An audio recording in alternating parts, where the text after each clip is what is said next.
Prepare कीजिए CSIR UC net के लिए। आज ही खरीदे 6 मंथ का सब्सक्रिप्शन और 1 मंथ का सब्सक्रिप्शन आपको फ्री मिलेगा और 12 मंथ के सब्सक्रिप्शन पे आपको 2 महीने का सब्सक्रिप्शन फ्री मिलेगा।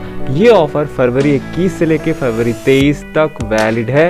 आज ही एनरोल कीजिए और एनरोल करते समय यूज कीजिए हमारा कोड हमारे चैनल का बॉटनी 10। साथ ही अनअकैडमी लाया है mathematical sciences batch for CSIR UC net June, जो कि स्टार्ट है आपका फरवरी 23 से। इस बैच को लीड कर रहे हैं विवेक श्रीवास्तव, राजेंद्र पुरोहित। इसके लिए भी आप एनरोलमेंट कर सकते हैं। दोनों का लिंक जो है आपको इस वीडियो के डिस्क्रिप्शन में मिल जाएगा।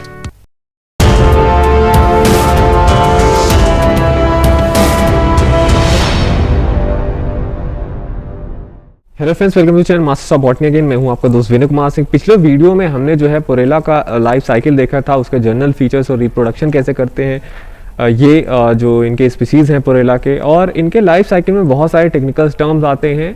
और क्योंकि आपको पता है जो चीज़ें कॉमन रहती है वो एग्जाम में नहीं पूछा जाता है। जो चीज़ें किसी स्पीसीज़ को यूनिक बनाती है वही सारे टर्म्स आते हैं आपके एग्जामिनेशन में।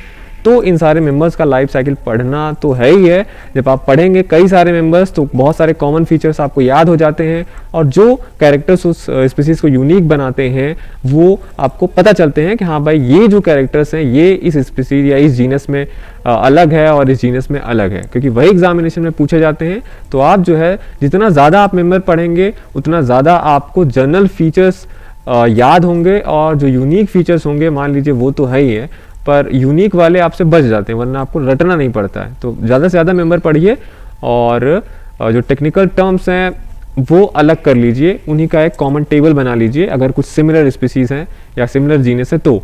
आज की इस वीडियो में हम बात करेंगे फ्रुलानिया के बारे में, जो कि एक जुंगरमेनियस जो ऑर्डर है हम पढ़ रहे हैं। सबसे पहले हम आपको बता दें हिपेटोकॉप्सिडा के मेंबर्स, यहाँ पे हमने रिक्शिया, मार्केंशिया, प्लेजियोकाज्मा आपको पढ़ा दिया था, और ये मार्केंशियस में आते हैं, ठीक है, ये लिवरवर्ट्स ही हैं। और एक अलग ऑर्डर है आपका जुंगरमानियस, जिसमें आपने पेलिया पुरेला पढ़ लिया है। हम आपको इसका लास्ट मेंबर पढ़ा रहे हैं फ्रुलानिया, क्योंकि ये भी इंपॉर्टेंट है। और जुंगरमानियस में जो पहला था आपका पेलिया, वो आपका एक थैलॉइड बॉडी उसका था, लेकिन आपने देखा पुरेला में जो फोलियोज था वैसे ही ये भी फोलियोज है। फोलियोज का मतलब लीफ टाइप स्ट्रक्चर आपको वहाँ पे देखने को मिलेगा।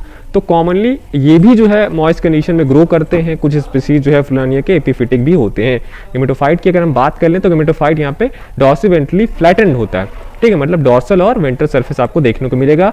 ये प्रोस्टेट भी होते हैं, और मैंने आपको बताया कि जो थैलस है इनका, जो प्लांट बॉडी है वो फोलियोज होता है, मतलब स्टेम लाइक स्ट्रक्चर आपको देखने को मिलेगा। लीव्स भी आपको देखने को मिलेंगी इसमें, और ये जो लीव्स होते हैं ये आप कह लीजिए जो मेन प्लांट बॉडी है एक्चुअली वही पिन्नेटली या बाई पिन्नेटली कंपाउंड रहते हैं। और यहाँ पे भी जो है पुरेला के जैसे ही 3 रोज ऑफ लीव्स आपको देखने को मिलता है, 2 डॉर्सल और 1 वेंट्रल।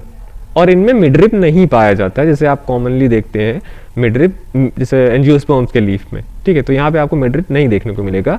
ये फोटो है विकीपीडिया से, आप देख सकते हैं फ्रुलानिया कैसे दिखता है।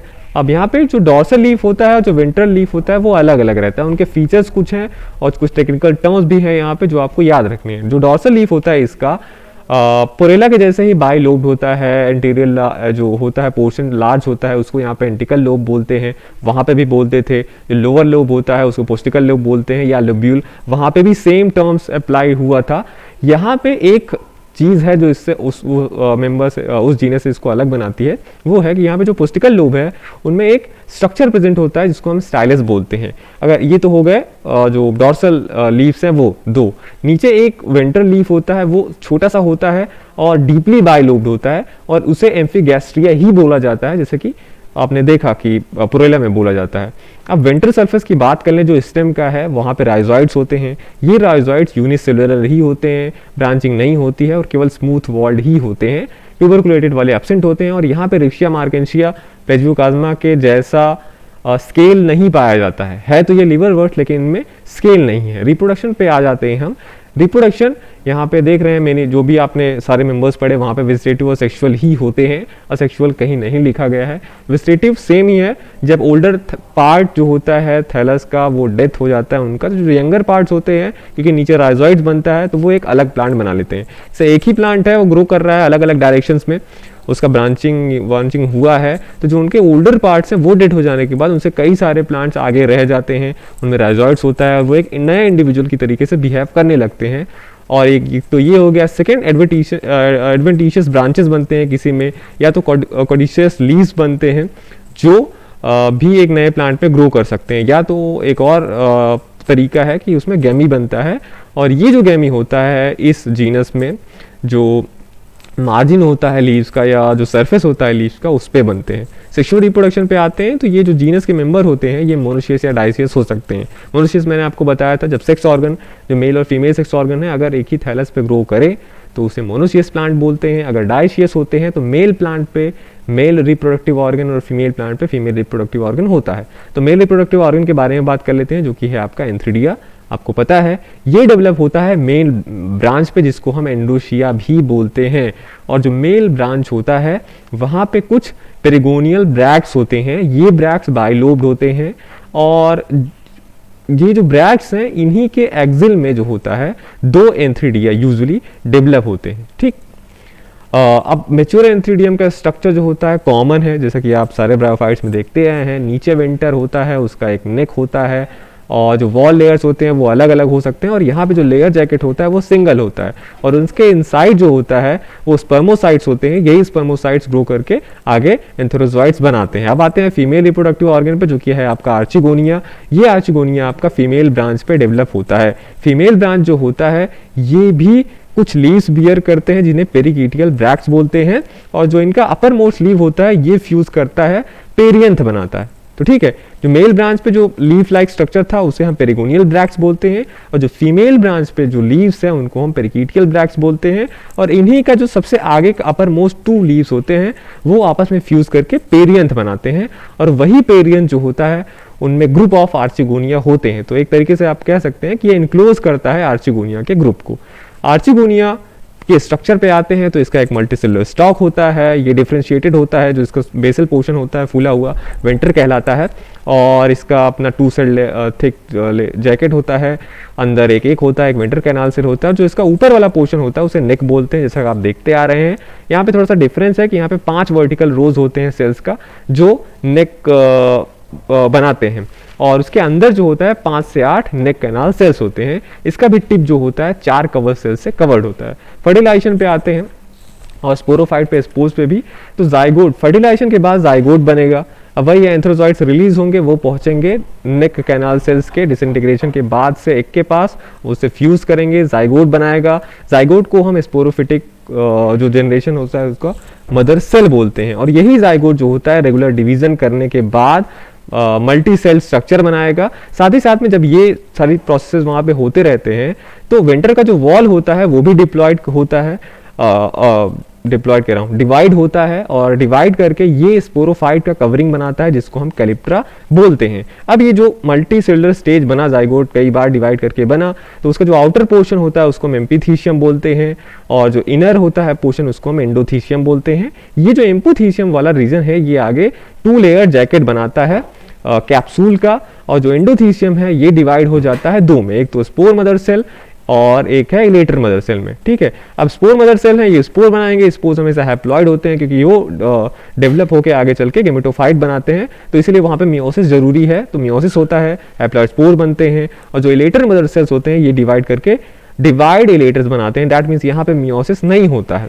और जब ये सारी प्रोसेस हो रहे होते हैं और हो जाते हैं, स्पोर्स बन जाता है, लेटर बन जाता है, उसका जो कवरिंग है कैलिप्ट्रा बन जाता है। इस स्टेज में आप जब देखेंगे तो आपको, इससे पहले मैंने बताया ना फोलियोज इसका पूरा गेमेटोफाइट होता है। अब ये जब सारी कहानी हो रही होती है वहाँ पे, तो आप देखेंगे उसका स्पोरोफाइट भी वहाँ पे डेवलप हो जाता है। तो स्पोरोफाइट जब आप देखेंगे तो ऊपर आपको कैप्सूल दिखेगा जिसमें सारे लेटर्स जो हैं, स्पोर्स, सब कुछ रहेगा चीज़, और फिर उस पर एक सीटा होगा नीचे, और फिर एक फूट रहेगा। सीटा जो होता है कैप्सूलर फूट को कनेक्ट करता है, और फूट जो होता है स्पोरोफाइट को गेमेटोफाइट से कनेक्ट करके रखता है। अब ये जो कैप्सूल होगा ये आगे चल के 4 वॉल्स में डिवाइड हो जाता है। इसके डिवाइड होने के बाद स्पोर रिलीज होते हैं, और डिस्पर्सल में यही जो डिप्लॉयड इलेटर्स होते हैं, क्योंकि ये हाइग्रोस्कोपिक नेचर के होते हैं इसीलिए हेल्प करते हैं स्पोर रिलीज में। जब स्पोर रिलीज हो जाएगा वो क्या होगा, एक नए प्लांट पे डेवलप हो जाएगा। जैसा कि आपने पोरेला में देखा, वैसे फ्लुलानिया में भी जो होता है स्पोर्स कैप्सूल के अंदर रहते ही जर्मिनेट करने लगते हैं। तो ये आप कह लीजिए 2, 3 या 4 सेल स्टेज में ही ये स्पोर्स कैप्सूल से रिलीज होते हैं। कैप्सूल के पास यहाँ पे, क्योंकि आप देख रहे हैं अलग अलग मेंबर में कैप्सूल का अलग अलग कवरिंग होता है, ठीक, क्योंकि वहाँ पे अलग अलग स्ट्रक्चर बन रहे हैं। तो यहाँ पे दो टाइप के प्रोटेक्टिव कवरिंग है, एक तो खुद जो आपका स्पोरोफाइट है या आप कह लीजिए कैप्सूल उसका कैलिप्ट्रा, और दूसरा जो पेरियंथ आपने देखा कि फीमेल ब्रांच पे पेरियंथ बना था टू अपर मोस्ट वाले लीफ से, वो रहेगा। और जैसे कि मैंने आपसे बताया था कि पोरेला, इससे पहले मैंने आपको पढ़ाया था, वो एक्रोगाइनस मेंबर था, तो फ्लानिया भी एक एक्रोगाइनस मेंबर है। यहाँ पे जो एपिकल सेल होता है ग्रोइंग पॉइंट का, वो यूटिलाइज हो जाता है आर्चिगोनिया के डेवलपमेंट में। तो एक्रोगाइनस और जो एन एक्रोगाइनस मेंबर होते हैं ब्रायोफाइट्स के, वो आप याद कर लीजिएगा। ये था फ्लानिया का ओवरऑल स्ट्रक्चर, उनका थैलस का स्ट्रक्चर और उनमें रिप्रोडक्शन। यहाँ से जो होता है पूरा आपका जो लिवर वर्ट है हिपेटोकॉप्सिडा, वो खत्म होते हैं। इनमें दो मेन जो ग्रुप्स हैं, मार्केंशियस और जुंगरमानियस, ये मैंने पढ़ा दिए हैं। तो सारे के सारे टेक्निकल टर्म्स आप याद कर लीजिएगा। नेक्स्ट वीडियो से मैं स्टार्ट करूंगा एंथोसीरोटॉप्सिडा, जिसमें एक ही इंपॉर्टेंट मेंबर है आपका एंथोसीरोस। तो देखते रहिए masters of botany and thank you for watching this video. अगर आप प्रिपेयर कर रहे हैं बनारस हिंदू यूनिवर्सिटी के एमएससी बॉटनी एंट्रेंस एग्जाम के लिए, तो प्रीवियस 13 ईयर्स के क्वेश्चन पेपर का सोल्यूशन विद एक्सप्लेनेशन, ये बुक आपको बहुत हेल्पफुल होगा। इस वीडियो के डिस्क्रिप्शन में आपको इसका लिंक मिल जाएगा, आप वहाँ से परचेज कर सकते हैं। और साथ ही साथ अगर आप बहुत सारे MCQ सॉल्व करना चाहते हैं, अप्रॉक्स 10,000 सारे algae, fungi, bryophyta, gymno, angio, cytology, biochemistry सारे, तो ये बुक आपके लिए बहुत अच्छा है। इसका भी लिंक आपको इस वीडियो के डिस्क्रिप्शन में मिल जाएगा। दोनों बुक आप परचेज कर सकते हैं।